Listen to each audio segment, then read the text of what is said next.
बस जब फतवा ही नहीं आपके पास तो क्या बात सुनो, मैं तो फतवे के लिए आपसे राब्ता किया था, बाकी तो ये बातों पर 100 साल से हम जवाब दे रहे हैं, आप भी दे रहे, वो तो चलती रहेगी मामला।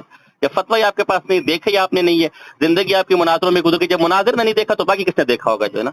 तो जैसे आपने नहीं देखा ना, ऐसा मौलाना मिर्जा खान ने भी नहीं देखा था। काले करते हुए ये कहता है कि खुद मौलाना अहमद रजा बरेलवी रहमतुल्लाह ने इस फतवे को नहीं देखा। 1 महीने के बाद वीडियो बनाते हुए ये टेढ़ी बकरी कह रही है कि जी ये तो फतवा मौलाना अहमद रजा बरेलवी रहमतुल्लाह ने खुद गढ़ा था।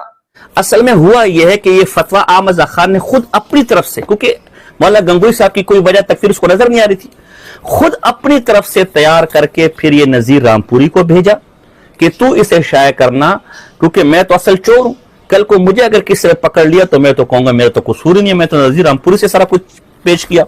और घर कर फिर अल्लामा रामपुरी रहमतुल्लाह को दिया। यहां से आप अंदाजा लगा लें कि ये बंदा कितना सच्चा है।